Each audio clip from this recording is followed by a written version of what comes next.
Ngayon, yung text links naman, importante na kapag may website ka, yung text links, halimbawa, kagaya nitong ginawa ko sa blog post, teka ha, mag-i-edit ako ng post. Ito here, pag may na-publish ka na, tapos gusto mong baguhin, edit post. Para, ito first post, i-click ko yung edit. Ito yung title nung binlog ko na kanina, yung kinapi ko sa'yo. Gusto ko siyang i-edit.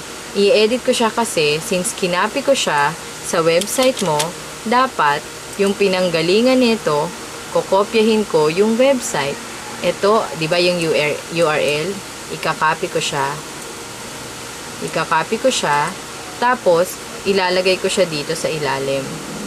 Pwede ko siyang ilagay na diretso, ipipaste ko na dyan diretso yung website mo, or gusto ko siyang gawing text link.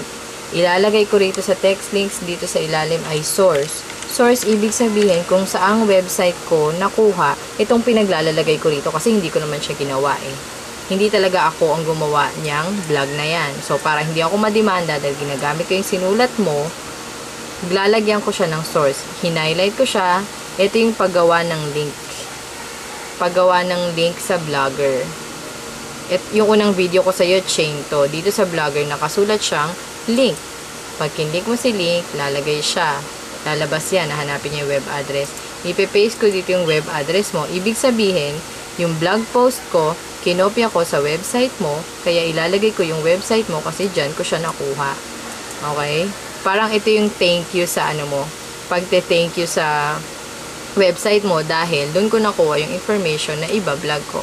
Tapos publish post. Pag binyo tong vlog na to, andun may nakasulat na source, clickable na siya. Pag kinlik ko yan, mapupunta na ako dun sa website mo kung saan nila makikita yung buong content nung kinapi-paste ko sa website ko. Okay? Ganun dapat para hindi na dedemanda. Ilalagay mo kung ano, ilalagay mo kung saan galing yung post mo na yun. Okay?